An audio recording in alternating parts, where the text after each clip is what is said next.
वालेकुम व्यूवर्स, उम्मीद है आप सब खैरियत से हैं। जी, इस वक्त आप साहस बुखारी मैथमेटिक्स प्लेटफॉर्म पर हैं। आफ्टर अ लॉन्ग टाइम दोबारा से आप सबकी खिदमत में हाजिर हूँ और आज हम बाकायदा फर्स्ट ईयर का चैप्टर नंबर 1 यानी नंबर सिस्टम से हम अपने कोर्स का आगाज़ करेंगे। तो FSc part 1 first year mathematics Punjab text book board जो फर्स्ट चैप्टर है वो है नंबर सिस्टम्स के रिलेटेड। तो आज हम स्टार्ट करेंगे नंबर सिस्टम्स को स्टडी करना। नंबर सिस्टम्स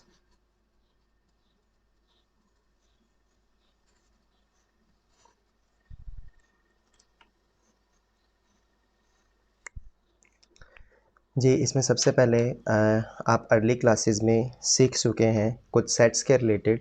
तो सबसे जो इनिशियल सेट है हमारे पास वो है जी सेट ऑफ नेचुरल नंबर्स, और आप बखूबी वाक़फ़ हैं सेट ऑफ नेचुरल नंबर से। सेट ऑफ नेचुरल नंबर्स को हम n से रिप्रेजेंट करते हैं, और ये ऐसे नंबर्स होते हैं जो 1 से स्टार्ट होते हैं, और ये हमारे काउंटिंग नंबर्स होते हैं 1, 2 और 3 up to so on. Set of natural numbers के बाद mathematicians have developed about set of whole numbers, और सेट ऑफ होल नंबर्स जो उनसे हैं वो W से स्टार्ट होंगे, और सेट ऑफ नेचुरल नंबर्स 1 से स्टार्ट है, इनको W से रिप्रेजेंट करेंगे और हम इनको 0 से स्टार्ट करेंगे, 0, 1, 2 and 3 up to so on. तो what is the difference between natural and whole number? Whole number include 0 and natural number doesn't include 0। ये सारे हमारे पास हैं पॉजिटिव नंबर्स। इसके बाद बहुत सारी इक्वेशंस के सॉल्यूशन हमें इन सेट्स में नहीं मिले। बहुत सारी इक्वेशंस के सॉल्यूशंस ऐसे थे जो कि इन सेट से बिलोंग नहीं कर रहे थे। फॉर एग्जांपल, अगर हम एक इक्वेशन ले लें x + 1 = 0, और इस इक्वेशन का जो सॉल्यूशन है वो है जी x = -1, जो ना तो नेचुरल नंबर में है और ना ही होल नंबर में है। तो इस तरह के इक्वेशंस के सॉल्यूशंस के लिए हमें कुछ नेगेटिव नंबर्स की भी ज़रूरत पड़ी, और नेगेटिव नंबर्स भी डेवलप किए गए, और तमाम पॉजिटिव और नेगेटिव नंबर्स इंक्लूडिंग 0 अगर हम उनको कलेक्ट करें तो सेट ऑफ इंटीजर्स बनेंगे, जिनको हम 0 से स्टार्ट करेंगे, और इसमें +1, -1, +2, -2, +3, -3 अप टू सो ऑन, इस टाइप के सारे नंबर्स मौजूद होंगे। इसके बाद जी हमारे पास सेट ऑफ इवन नंबर्स होंगे। सेट ऑफ इवन नंबर्स वो होंगे जो कि डिविजिबल बाय 2 होंगे, 0, +-2, +-4, +-6, यानी हर वो नंबर जो कि 2 पे डिवाइड हो जाता है वो सेट ऑफ इवन नंबर का हिस्सा बन जाता है। इसके बाद सेट ऑफ ऑड नंबर्स होंगे। सेट ऑफ ऑड नंबर्स वो तमाम नंबर्स होंगे जो कि डिवाइड हो रहे होंगे खुद पर, और ये इस तरह के नंबर्स हैं +-1, +-3, +-5, +-7 अप टू सो ऑन। ये खुद पर भी डिवाइड हो रहे होंगे, और साथ ये 3 पे भी डिवाइड हो जाते हैं। जैसे 9 है तो वो 1 पे भी डिवाइड होगा और वो 3 पे भी डिवाइड होगा। यानी सेट ऑफ इंटीजर्स में से वो तमाम नंबर्स जो इवन नहीं हैं उन्हें हम नाम दे देते हैं सेट ऑफ ओड नंबर्स का। इसके बाद आ जाते हैं set of prime numbers. Prime numbers वो तमाम होंगे जो कि सेल्फ डिवाइज़र होते हैं, ओनली सेल्फ डिवाइज़र, या जो 1 पे डिवाइड हो रहे होते हैं। जैसे ये 2 से स्टार्ट होंगे, 2, 3, 5, 7, 11, 13, इस टाइप के जो नंबर्स होंगे वो होंगे सेट ऑफ प्राइम नंबर्स। तो ये तो आप छोटी क्लासेस में, अर्ली क्लासेस में पढ़ चुके हैं। Set of natural numbers, set of whole numbers, set of integers, even natural numbers, फिर ओड नंबर्स आ जाते हैं, फिर प्राइम नंबर्स आ जाते हैं। इसके बाद जी बहुत सारे इक्वेशंस इस तरह की हमें मिली कि जिनका सलूशन इन तमाम सेट्स में से किसी में भी अवेलेबल नहीं था। जैसे मिसाल के तौर पर हम एक इक्वेशन ले लेते हैं, x +2/3 = 0, और इस इक्वेशन का जो सलूशन है वो होगा x = -2/3। अब ये एक ऐसा नंबर है जो इन सेट्स में से किसी सेट में बिलोंग नहीं कर रहा और ये ऐसा नंबर है जो कि फ्रैक्शन की फॉर्म में है। तो फिर फ्रैक्शन की फॉर्म में जो सॉल्यूशन हमें मिलेंगे उनके लिए फिर हमें एक नया सेट डेवलप करना पड़ा और वो जो नया सेट जिसमें हमारे पास तमाम फ्रैक्शंस सॉल्यूशन होंगे इक्वेशंस के, उसको रिप्रेजेंट करेंगे। तो ऐसे सॉल्यूशंस के लिए जो हमारे पास सेट हमने डेवलप किया वो आ गया जी सेट ऑफ रैशनल नंबर्स। तो आज की जो हमारी डिस्कशन है वो यहाँ से स्टार्ट है कि set of natural numbers, set of rational numbers, irrational numbers, real numbers, terminating and non terminating decimals के रिलेटेड। तो सेट ऑफ रैशनल नंबर्स, अब हम रैशनल नंबर्स के बारे में पढ़ने लगे हैं। सेट ऑफ रैशनल नंबर्स को हम क्यू से रिप्रेजेंट करते हैं और ये वो तमाम नंबर्स होते हैं x such that x which can be written in the form of p by q, means x such that x you can say this is equals to p by q, यानी जिसको आप बटे की form में लिख सकते हैं। और कंडीशन ये है कि p और q ये दोनों ऐसे नंबर्स होने चाहिए जो सेट ऑफ इंटीजर से हों, यानी इसमें पॉजिटिव नंबर्स भी पॉसिबल हैं और इसमें नेगेटिव नंबर्स भी पॉसिबल हैं, with the condition that this q not equal to zero, क्योंकि अगर डिनोमिनेटर में ज़ीरो आ जाए तो वो हमारे पास इनडिटर्मिनेट यानी अनडिफाइंड फॉर्म बनेगी। तो सेट ऑफ रैशनल नंबर्स को हम क्यू से रिप्रेजेंट करते हैं और ये तमाम नंबर्स होते हैं जो फ्रैक्शन की फॉर्म में लिखे जाते हैं। बहुत सारे ऐसे नंबर्स जो डेसिमल की फॉर्म में होते हैं हम उनको भी रैशनल फॉर्म में कन्वर्ट कर सकते हैं। मिसाल के तौर पर ये here we have 1/2, this means that it equals to 0.5। तो 0.5 एक डेसिमल है और डेसिमल को हमने रैशनल यानी p बाई क्यू की फॉर्म में लिख दिया। और ये हमारे पास जो डेसिमल है ये टर्मिनेटिंग डेसिमल है, क्योंकि पॉइंट के बाद इसमें सिर्फ एक डिजिट है जो कि हम काउंट कर सकते हैं। बहुत सारे इस तरह के नंबर्स होंगे जो टर्मिनेट नहीं भी होंगे लेकिन वो भी रैशनल नंबर्स को रिप्रेजेंट करेंगे। इनकी डिटेल हम फर्दर अगले कॉन्सेप्ट में देखेंगे। तो ये तो हो गया जी रैशनल नंबर के रिलेटेड। अब हम पढ़ने लगे हैं सेट ऑफ इररेशनल नंबर्स। तो बिल्कुल वही बात कि जो रैशनल नंबर नहीं होंगे उनको हम क्या नाम दे देंगे, सेट ऑफ इररेशनल नंबर्स। लेकिन इनकी डेफिनेशन में स्टूडेंट्स अक्सर कंफ्यूज हो जाते हैं। बहुत सारे नंबर्स ऐसे होते हैं जो कि लिखे तो फ्रैक्शन की फॉर्म में होते हैं लेकिन हम उसको इररेशनल नंबर का नाम दे रहे होते हैं। तो इसके लिए हम क्या करेंगे, हम उसके डेसिमल पार्ट के ऊपर गौर करेंगे और डेसिमल पार्ट के ज़रिए हम जज कर सकते हैं कि वो रैशनल है या नहीं। तो इररेशनल नंबर जो कि रैशनल नहीं है यानी कि इसको हम क्यू प्राइम से जाहिर करते हैं और इसको हम लिख सकते हैं which is not equal to in the form of p by Q, where p and q belong to z and q not equal to 0। अब इसकी बहुत सारे एग्जाम्पल हैं। जैसे एक एग्जाम्पल मैं आपके सामने लिखता हूँ इसकी, हम इसके एग्जाम्पल में लिख सकते हैं 7/√5। ये हमारे पास एक इररेशनल नंबर है लेकिन लिखा तो ये फ्रैक्शन की फॉर्म में है, p बाई क्यू की फॉर्म में है। तो जो फ्रैक्शन की फॉर्म में होता है हम उसको रैशनल नंबर का नाम देते हैं। तो ये कन्फ्यूजन दूर करने के लिए हम जो उनसे हैं अपने फ्रैक्शन वाले नंबर्स को पहले डेसिमल में चेंज करेंगे, यानी पॉइंट्स में उसको चेंज कर देंगे और उसके डेसिमल पार्ट के ज़रिए हम जज कर सकते हैं कि वो नंबर रैशनल है या नहीं, क्या वो रैशनल है या फिर वो इररेशनल है। तो इसके बाद हम स्टार्ट करते हैं डेसिमल रिप्रेजेंटेशन।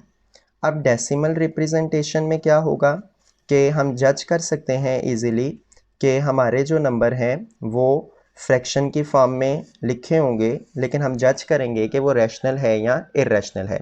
तो डेसिमल रिप्रेजेंटेशन में हम ये देखते हैं, सबसे पहले जो हमारे पास डेसिमल है वो है टर्मिनेटिंग डेसिमल। तो फर्स्ट डेसिमल जो हम डिस्कस करने लगे हैं वो है जी टर्मिनेटिंग डेसिमल।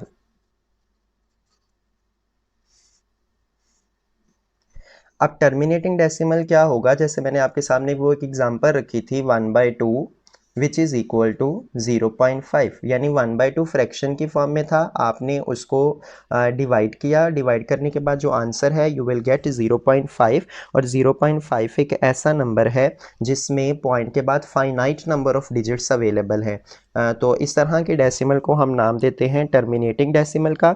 इसकी और भी बहुत सारे एग्जांपल्स आप ले सकते हैं। फॉर एग्जांपल लेट्स से 202.04, ये भी हमारे पास एक टर्मिनेटिंग डेसिमल है। तो आप याद रखिएगा कि जो भी टर्मिनेटिंग डेसिमल होगा ये हमेशा एक रैशनल नंबर को रिप्रेजेंट कर रहा होगा।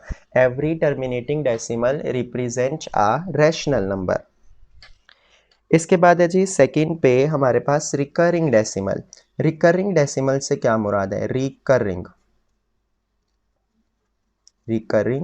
डेसिमल। रिकरिंग डेसिमल ऐसा डेसिमल होता है जिसमें आपका नंबर तो फ्रैक्शन की फॉर्म में लिखा होगा, अब आप उसको डिवाइड करेंगे और डिवाइड करने के बाद आप देखेंगे कि उसका जो डेसिमल पार्ट है वो वन और more digits are indefinitely repeated होंगे। जैसे अगर हम इसके एग्ज़ाम्पल ले लें, इसके एग्ज़ाम्पल में जैसे हम ले लेते हैं 1/3। 1/3 का क्या मतलब है? 1/3 को अगर हम डिवाइड करें तो दिस इज़ 0.3333 और ये आगे चलता जाएगा, कंटिन्यू है। इसका मतलब है कि इसका जो डेसिमल पार्ट है वो इनफाइनाइट है, लेकिन इनफाइनाइट डेसिमल पार्ट होने के साथ साथ इसमें एक ही नंबर है जो बारहा रिपीट हो रहा है और वो हमारे पास है 3। और इसको हम इस तरह भी लिख सकते हैं 0.3 बार, मतलब कि 3 जो सा है वो इन्फिनिट मैनी टाइम्स यहाँ पे रिपीट हो रहा है। तो रिकरिंग डेसिमल भी एक ऐसा डेसिमल होता है जो कि एक रैशनल नंबर को रिप्रेजेंट कर रहा होता है। तो जो भी आपके पास फ्रैक्शन होगी, जैसे 1/2 या 1/3 है, आप उसको पॉइंट में चेंज कर लें और डेसिमल पार्ट को जज करके आप बता सकते हैं कि वो रैशनल है या नहीं। तो रैशनल होने के दो केसेस हैं कि हो सकता है कि वो जो डेसिमल पार्ट है वो टर्मिनेटिंग डेसिमल हो, या जो डेसिमल पार्ट है वो रिकरिंग डेसिमल हो, या एक ख़ास वक्फे पे एक ही नंबर को एक ही पैटर्न पर या एक से ज़्यादा नंबर्स को एक प्रॉपर पैटर्न के ज़रिए रिपीट कर रहा होगा, तो उसे हम क्या नाम दे देते हैं? Recurring decimal. अब इसकी एक और एग्जांपल आप ले सकते हैं। अगर हम गौर करें, फॉर एग्जांपल टेक हेयर 1/7, तो 1/7 का मतलब क्या होगा? अगर हम इसको कैलकुलेटर पे डिवाइड करें you will get 0.142857 142 857 up to so on, मतलब 142 857 142 857, यानी इसमें 3 डिजिट जो से हैं वो एक रेगुलर पैटर्न के ज़रिए रिपीट हो रहे हैं। तो ये भी हमारे पास एक रिकरिंग डेसिमल होगा और हर रिकरिंग डेसिमल रिप्रेजेंट कर रहा होता है एक रैशनल नंबर को। जी, अब तीसरे नंबर पर हमारे पास है non terminating and non recurring decimal. तो नॉन टर्मिनेटिंग की डेफिनेशन क्या होगी? Non terminating and non recurring decimal. Non terminate ऐसा नंबर होगा कि जिसका डेसिमल पार्ट फाइनाइट नहीं होगा, यानी जिसका डेसिमल पार्ट पॉइंट के बाद जो सा है वो इन्फिनिट नंबर ऑफ नंबर्स आपको मिलते रहेंगे। तो जो भी नॉन टर्मिनेटिंग डेसिमल होगा वो हमेशा एक इर्रेशनल नंबर को रिप्रेजेंट करेगा। Every non terminating decimal represents an irrational number. इसकी अगर आपने एग्जांपल लेनी हो तो हम कंसीडर कर सकते हैं, for example 0.100010001, next 4 times 0 up to so on. ये हमारे पास एक ऐसा डेसिमल है जो कि नॉन टर्मिनेटिंग है और ये infinite number of numbers available है, यानी इसका डेसिमल पार्ट फाइनाइट नहीं है। तो every non terminating decimal represent N irrational number. After this we have non-recurring decimal. Non-recurring decimal. Recurring decimal की हमने डेफिनेशन ये की थी कि रिकरिंग डेसिमल ऐसा डेसिमल होता है कि जिसमें पॉइंट के बाद infinite number of numbers available तो होते हैं, लेकिन जो भी इन्फिनिट नंबर ऑफ नंबर्स होते हैं उसमें कोई ख़ास नंबर एक ख़ास पैटर्न के साथ ख़ुद को रिपीट कर रहे होते हैं। तो वो जो भी रिकरिंग डेसिमल होगा वो हमेशा एक रैशनल नंबर को रिप्रेजेंट करेगा, और नॉन रिकरिंग डेसिमल जो होगा वो हमेशा एक इर्रेशनल नंबर को रिप्रेजेंट करेगा। इसके एग्जांपल में हम ले लेते हैं स्क्वायर रूट 2। अगर हम स्क्वायर रूट 2 को कैलकुलेटर पे सिंप्लीफाई करें और कैलकुलेटर पे सिंप्लीफिकेशन करने के बाद इसका जो आपको आंसर मिलेगा वो होगा 1.414213 562 अप टू सो ऑन। ये एक ऐसा डेसिमल है जो कि इनफाइनाइट है और इसका डेसिमल पार्ट इनफाइनाइट है और इसमें कोई भी नंबर ऐसा नहीं है जो एक रेगुलर पैटर्न से ख़ुद को रिपीट कर रहा होगा। तो ये हमारे पास एक नॉन टर्मिनेटिंग और नॉन रिकरिंग डेसिमल होगा। तो जो भी नॉन टर्मिनेटिंग और नॉन रिकरिंग डेसिमल होगा वो हमेशा एक इर्रेशनल नंबर को रिप्रेजेंट करेगा। तो अब आपको याद होगा कि पहले जब मैंने आपको इर्रेशनल नंबर की डेफिनेशन करवाई थी उसकी एग्जांपल में मैंने आपको लिखवाया था 7/√5। देखने को तो ये लग रहा था कि ये p/q की फॉर्म में है, लेकिन ये रैशनल नहीं है क्योंकि इसमें √5 आ चुका है और √5 एक ऐसा नंबर है जो कि पॉइंट के बाद इन्फिनिट डेसिमल पार्ट ये रखता है। तो याद रखें कि जब भी आपके पास कोई भी prime number means that √n where n belong to any prime number, और प्राइम नंबर मैं पहले से आपके साथ डिफाइन कर चुका हूँ जो सेल्फ डिवाइजर होते हैं जिसका डिवाइजर 1 होता है। तो जो भी prime number within square root आपको अवेलेबल हो वो हमेशा से इर्रेशनल होता है और वो एक इर्रेशनल नंबर को रिप्रेजेंट कर रहा होता है। तो 7/√5 में ये जो √5 है इसमें 5 एक प्राइम नंबर है जो कि स्क्वायर रूट में है और इसका जो डेसिमल पार्ट है वो इनफाइनाइट है जो कि नॉन टर्मिनेटिंग है, नॉन रिकरिंग है। तो ऐसे डेसिमल को हम इर्रेशनल नंबर का नाम दे देते हैं। तो every non terminating non recurring decimal represent N irrational number.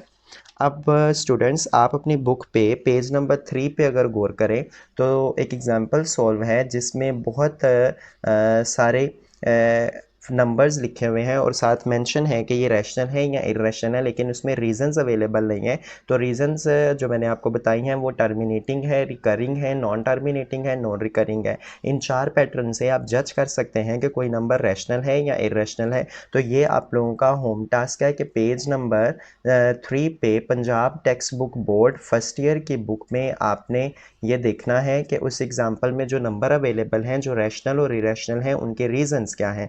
अगर उस एग्जाम्पल में किसी भी पार्ट में आपको कन्फ्यूजन हो तो आप कमेंट बॉक्स में ज़रूर पूछ सकते हैं, आपको ज़रूर आंसर किया जाएगा। तो आज का लेक्चर हम यहाँ पे ही स्टॉप करते हैं। तो आज के लेक्चर की जो समरी है वो ये है कि हमने नंबर सिस्टम्स को स्टार्ट किया है नेचुरल नंबर से और सीखा है कि किस तरह से बाकी नंबर्स भी डेवलप होते गए, उनके रीजंस हमने डिस्कस की कि कुछ इक्वेशंस के सॉल्यूशन हमें रेस्ट्रिक्टेड सेट्स में नहीं मिले, इसलिए हमें अपने सेट्स के कॉन्सेप्ट को थोड़ा वास्ट करना पड़ा। और फिर हमने रैशनल और इर्रेशनल नंबर के बारे में डिस्कशन की और उसके डेसिमल पार्ट के ज़रिए हमने जज करना सीखा कि किस तरह से कोई नंबर रैशनल होगा और इर्रेशनल होगा। तो आपका होमवर्क ये है कि पेज नंबर 3 पे जो एग्जाम्पल सॉल्व है आपने उसको स्टडी करना है और उसको आपने रीजंस ढूंढनी है कि किस तरह से कोई नंबर रैशनल है तो वो क्यों है, कोई नंबर इर्रेशनल है तो वो क्यों है। उसके लिए आप डेसिमल पार्ट पे गौर कीजिएगा, डेसिमल पार्ट को सॉल्व करके देखिएगा और नेक्स्ट इंशाल्लाह हम अगले लेक्चर में इन्हीं नंबर्स के बारे में स्टडी करेंगे और इन्हीं नंबर्स को हम फर्दर अगले कॉन्सेप्ट्स के साथ रिलेट करेंगे। बहुत शुक्रिया, थैंक यू सो मच, अल्लाह हाफिज़।